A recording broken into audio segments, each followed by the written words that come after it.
อ๋อขึ้นมี2 ถุง2 ถุงแล้วเจ้ากับเมียแม่อันนั้นพอสร้างเด้ซะปันผุละแพ็กเด้อ บ่ได้สิมื้ออื่นบ่มื้อมีอื่นวะไปมื้อส่งบ่แก้วฮะบ่แก้วไปใช้เด้อนี่แล้วมื้อขายแล้วกูแล้วมื้ออื่นแล้วมาเอาไปให้เมียแม่สร้างแพ็ค1เด้อเจ้าแพ็ค1ไปเอาไปให้เราแพ็ค1เด้อบ่ได้ขอบมุกขอบใจนะบ่จักบาทเนาะโอ้ยตายแล้วเด้อ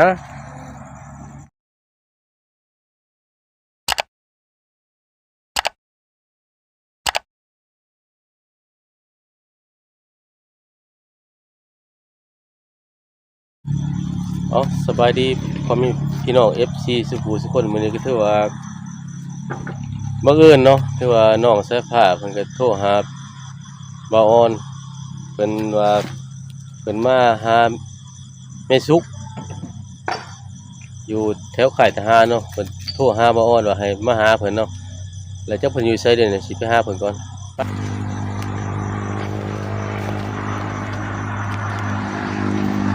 สบายดีน้องสายฟ้าเจ้ามาหยังนี่จะโทรหาบ่าวออนบ่มาเพิ่งบ่ได้มาจะบอกแค่เจ้าหมู่มามันบ่ได้เพิ่งมาฮะบ่ได้มาบ่มาแต่เว้นบ่แก้มื้อแล้วมาแต่4-5 โมงแล้วป่ะคือบ่ให้บ่แก้วโทรหาคนนี่จะมาเฮือนไผเฮือนพ่อสร้างบ่จะเป็นตุ่มยังอีกแล้วบาดนี่ฮะนี่ตุ่มยังโตเจ้าสินอนใช่มื้อนี้นอนแล้วเฮานอนอยู่เป้แล้วเฮาเย็นเลยเขาเปิดพัดลมน้ำเจ้าโทรหาข่อยเนาะเจ้าฮู้บ่ข่อยอยู่นี่อยู่นี่โรงงานจ้ะแม่แล้วอยู่นี่นะเฮาก็ผ่านมาอยู่โรงงานจ้ะนี่ฮะโรงงานเจ้าเฮาก็ผ่านมาอยู่โรงงานตัวนี้เนี่ยตัวมีน้ำนองทั้งลุ่มนะแล้วก็ผ่านมาคือกันก็บ่นี่แหละคิดว่าเจ้าไปใช้มาใช้เด้อข่อยสิไปหานายสร้างเพิ่นก็เด้อไปถามเพิ่นก็เด้อเดี๋ยวจะมาลงเจ้าใหม่เด้อโอ้สบายดีโอ้พ่อสาวนายสร้างเนาะก็เราเห็นยังนี่โอ้อันไม่วันจะเอาดินเข้าไว้แล้วเงินได้นะจะเอาปูตัวยังมาเทน้ำคือว่าเบื้องเทิงเบื้องยังนี่เฮ็ดมื้อละวันนี้แล้วราคาแล้วแล้วมื้อแล้วมีเงินมียังก็ต้องสิกอไปนำนะมุ่งแล้วเนาะโอ้ยุ่งมาแล้วมันนี่แปลงนี่ก่อนมันจะทมอันนี้ก็เห็นน้องสายฟ้าเพิ่นโทรหาว่าเพิ่นมาแถวค่ายทหารนี่เพิ่นมาหาเฮาแน่เพิ่นว่ามาก้อนน้อยๆแล้วก็ต่อตัวนี้ข้อยก็มาต้นค่ำแล้วว่าอื่นก็แล้วมื้ออื่นเพิ่นมาเพิ่นมาเยี่ยมเพิ่นได้นี่จ้าจะอาบน้ำก่อนอาบน้ำไม่เฮาอาบน้ำแล้วก่อนเฮาก็ไม่ยาวทีมงานมาช่วยหลายคนบ่ลายอยู่2-3 คนแล้วไปต่อบนไม้เนี่ยเดือนลงยางให้รจนาน้องรจนาห้องน้ำก็แล้วแหละเนาะแม่นแล้วดอกไผ่คือมี3 ดอกน่ะน้องสายฟ้าเจ้ามาก็บ่แก้วติว่าบ่แก้วแล้วเมื่อล่ะบ่เมื่อแล้วมากินกุ้งเราบ่รู้ดอกว่าสิเพิ่นซื้อกุ้งมาสร้างเลยงานมาเมื่อคืนนี่น้องสายฟ้าก็โทรหาดิโทรหาบ่อ่อนดิว่าให้ไปนอนนะเพิ่นเขาก็โอ้ยนอนอยู่ใช่น่ะเพื่อนเพิ่นพุ่นแหละเพิ่นเอามีไผไปนอนนำก็โย อยู่นี่ได้จ้ะ มันไม่ได้อยู่ที่ห้อง เอาไปใช้จ้ะ มันเป็นวันเด็กเขาก็เลยมาป้ามันนี่ถึง เอา มาฮอดคันนี้ได้เนาะถือว่ามุ่งแล้วตัวเฮาบ่นี่ก็สิบ่มีหยังแล้วก็สิมีช่วยทางด้านจิตใจแล้วก็อันนี้แหละเล็กน้อยเนาะ โดย อย่างไรเห็นน้องสายผ้าเพิ่นว่าโทรหามาแม่เฮาอยู่เพื่อนผู้สาวได้เพิ่นมานอนพี่เด้ อ๋อคนมา เออ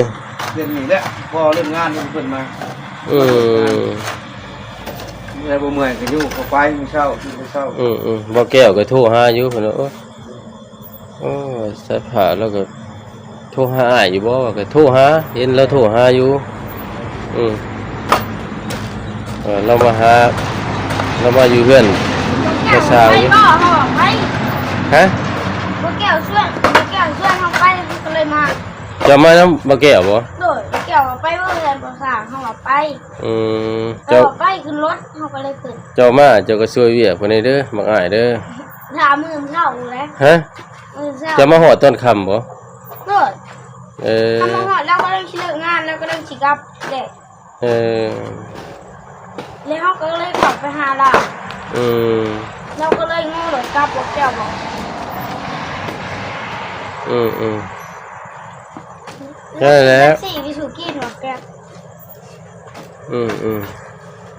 อันนี้เพิ่นก็เฮ็ดเวียกเนี่ยมื้ออื่นเพิ่นก็เฮ็ดเจ้าเฮ็ดช่วยเพิ่นให้เด้อ มืออื่นเนี่ยมือได้เห็นตีเรายิงเบียดเบียด เขาเอาดินมาส่งบ่มื้อนี่ บ่หินชายได้ไปแล้ว เออ มีแต่โยดินขึ้นมาแล้วกดดินมาปั๊มให้มันเลี้ยงในเล็กน้อยนะ แม่น แล้วก็มาน้ำทาง ๆคือว่ามุ่งแล้วเนาะ ก็ซื้อได้นี่แล้วมาได้น้ำได้อาบเนี่ยสบาย ก็อยากช่วยอยู่ผู้เฮาช่วยบ่ได้ทั้งอันนั้นก็สิช่วยแนวอื่นเนาะ เออ อีกตาม ก็ ชีเพิ่น ดีใจโอ้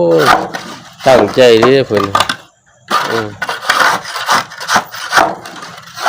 อยู่บนเท่า แม่ เนี่ยนะ บ่ไล่ก็มาอยู่บ่บ่ไล่ คนบ่ทันมั่งบ่ทันเหนือบ่ เก่าคนมาอยู่ บ่บี้มาเนาะ แม่นพี่บริการเอาพี่เก่านิ้วมากับชัย ให้ช่วยแน่ ย่อ นี่ ขึ้นลูกย่อขึ้น โคกราคาเนี่ยให้ช่วยแน่ ก็บาบี้เนี่ยเป็นว่าคุณยายใจดีรอเพิ่นว่าให้บอกชื่อก็ แม่มันเป็นหยังกับเพิ่นอะไรเป็นผู้รักผู้ต่อเนาะ แม่นครับอันน่ะแผ่นมุ้งก็อันน่ะบาบี้ตัวพวกหลังคาตัวไม้เห็นคุณยายใจดีนั่นน่ะกับคุณเรื่องกับแม่นงให้กับทางน้ำแดง เจ้ามื้อนั้นก็ไปซื้อเครื่องกีฬาให้เพิ่นเด้เพิ่นก็ซื้อเครื่องกีฬาไปให้เพิ่นมื้อนั้นเห็นว่าเพิ่นมักแข่งขันกีฬานุ่งแต่เสื้อชุดเดียวก็เลยไปซื้อให้ ให้ น้องใส่ผ้าหั่นแหละ เรียนเพิ่นหนังสือไปนำ แม่นจะให้ นอกแค้นเป็น เป็นตัวของตัวเองหั่นแหละแต่ว่าคือเจ้านี่ก็มาในแล้วบอกแกก็คือภาษานี่เจ้าก็สิฮู้ดีติเพิ่นว่าก็ฮู้หั่นแล้วว่าแต่ว่าก็สิช่วยเพิ่นนั่นแหละช่วยเท่าที่ช่วยได้เพราะเฮาก็บ่มีทางแห้งว่าซั่นซะ แม่น สิช่วยหั่นแหละ ๆ บ่ได้ ถาม บ่ได้ช่วยเงินก็สิช่วยซื้อหมึงเพชรเปียงนัวไปซั่นแหละ แม่นแม่คนแห้งไปแม่ก็ยังยังมาช่วยย่อแผ่นเด้ แม่นได้ช่วยแห้งนำเด้ ใจ ไปนั่งรีพุ่นเนาะ โดย จะพักผ่อนติมันดึกมันค่ำเลยไป ครับ สบายดีใช่เลยคือว่าน้องสายฟ้ามาบ่มื้อนี้บ่ฮะเพิ่นมานอนนำบ่ โดย เอาแล้ว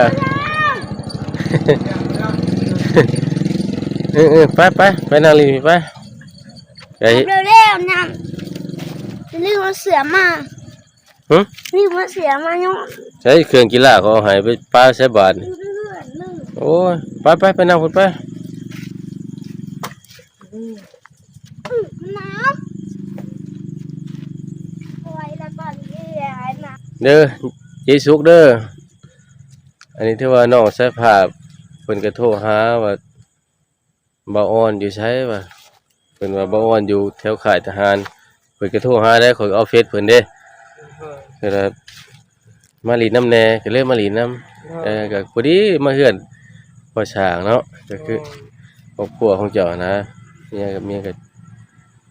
อย่ามาลีดน้ำเพิ่นนั่นแหละเพิ่นว่าให้มาลีดน้ำแน่ โดย นี่เด้เพิ่นกำลังนอนอยู่นี่โอ้ย เอาสบายดี สวัสดี อย่าเผาติ้งตีสายเปย์กันเลย นี่ตอนนี้กำลังประมาณเป็นโมงปลายเนาะปัจจุบันนี้เนาะเห็นยังเนาะกินเดี๋ยวนี้เนาะ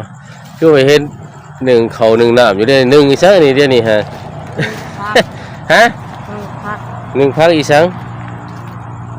ว่าใครเบิ่งในสายผ้าใครเบิ่งในป้าทูเป็นตาแสบดิพักอีกอย่างหนึ่งใส่ถุงยางบาดเลย บ่ เปล่าบาง ฮะ ทีกิน เอาใครมาเบิ่งดูสายผ้า บะมด ใครมาให้เบาเบิ่งได้ปะพักอีสัง ถ้าเกิดบอกว่า ใครให้เบิ่งครับพักอีสังนี่บ่ ถ้าเกิดบอกว่าเลย แม่สุกเอ้ยพักอีหยังนี่ ฮะ พักอีสัง หมักแข็งว่ะหมักแข็ง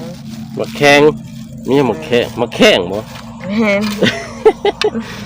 ใส่ผ้า เดี๋ยวคุณโค้งพากันไปคืนวันที่ผัวนะ เอาจะหน่อยเนาะ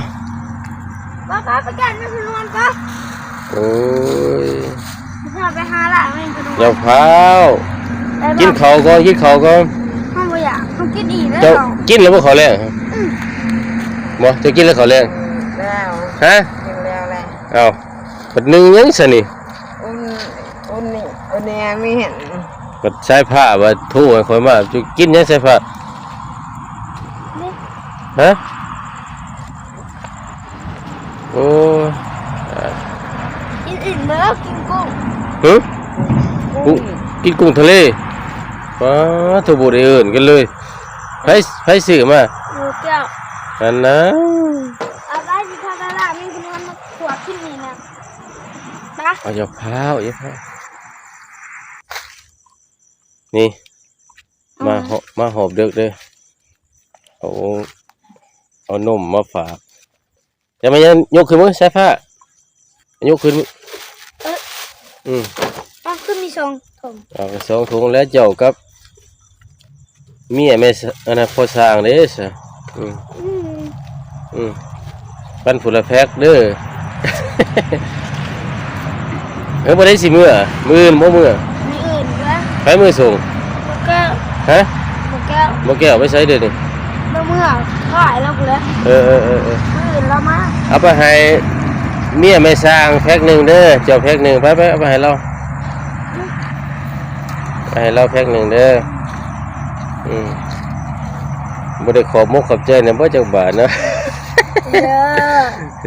โอ้ยตายแล้วเด้อเอา ชุกเราแห้งว่าบ่เป็นนี่ ฮะ ชุกเราแห้งว่าบ่เป็น ตัวก็บอกเลยติตัวเคยประสบการณ์เนี่ย ก็บอกแล้วว่าติขอบใจเด้อ ภาษาบอกเราเป็นร้อยเถื่อแล้วมันแต่เรายังบ่ได้ว่ายังบ่เป็น อันนั้นไผมาช่วยเนี่ยอันนั้นแม่สุกอันนั้นหลังคาเฮือนน่ะไผมาช่วยเนี่ย เป็นใหญ่ใจดี ผู้ใหญ่ใจดีเนาะทีมงานทั้งของไผทีมงานของไผ ของบอลี่ บอบบี้ บาบี้บอลลี่บ่โอ้ดีใจนำเนาะเพิ่นที่ว่ามีผู้สนับสนุนคือบ่ออนนี่มานี่ก็บ่มีหยังหลายแล้วก็มีแต่ว่าช่วยทั้งน้ำจิตน้ำใจ เป็นข้าวต้มขนมไปสิแหล้วก็สิบ่มีคือเพิ่นนั่นแหละเนาะแต่ว่าคันว่าผู้ใหญ่ใจดีช่วยเฮาก็แฮงสิช่วยคือกันนั่นแหละคิดอีต้นนั่นแหละเนาะผู้ที่ว่าบ่มีกว่าเฮาเนาะเอามีแต่สู้ต่อไปเด้อใจสุขเด้อนี่ก็สิได้กลับก่อนเอาขอบใจพ่อแม่พี่น้อง FC สุภูสุคนที่ติดตามรับชมมาจนสุดท้ายเนาะเอาบ๊ายบาย